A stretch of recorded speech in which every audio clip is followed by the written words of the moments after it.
Well, good morning, everybody. We're reading through Deuteronomy 21 to 23 today. And yeah, I've come to enjoy reading through the laws and the case laws and the commandments and everything that are put down, because when you begin to read them in the proper light, in the proper heart, you begin to see the Father's heart in such a wonderful way.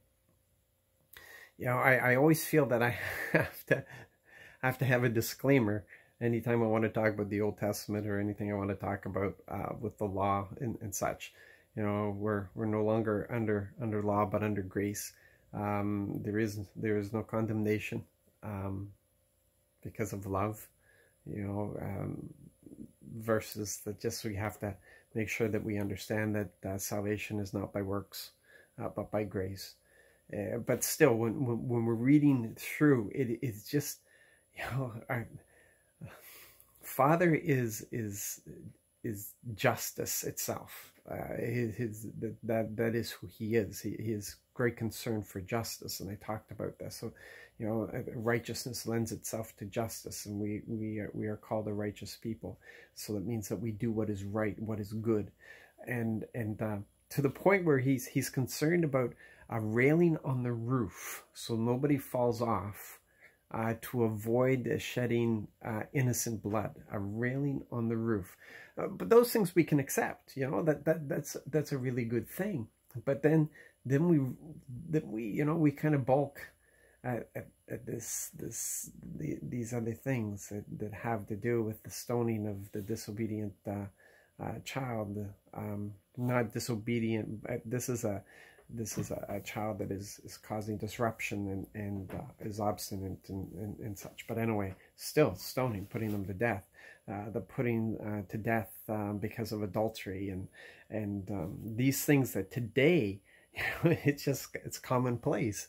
It's common even for Christians, you know, to have sex before marriage. It's common for a child to cause huge headaches in a family. These are just things that just, but we read this and we want to excuse it, and we can't excuse it, because this is examples of His righteousness, that things have a design.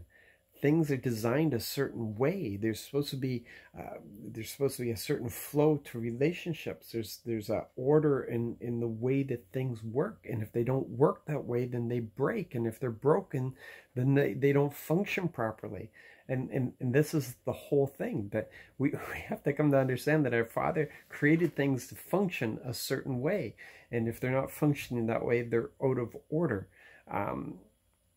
And the whole thing is that we've been given this ministry of reconciliation, to bring things that are out of order into relationship with the Father, where things are repaired and reconciled, and He brings them back into order, not as a tyrant, but as a father who loves his child and wants to see the best for his child. And anyway, I could go on for a long time about this with all kinds of examples and stuff. It's but if you're outside of a covenant relationship, if you haven't learned, if you haven't discovered the Father's heart, if you don't know how much He loves us, if it's not a relationship that's based on trust, then you look at these things and you just say, no, I can't accept that, because it seems to be too extreme.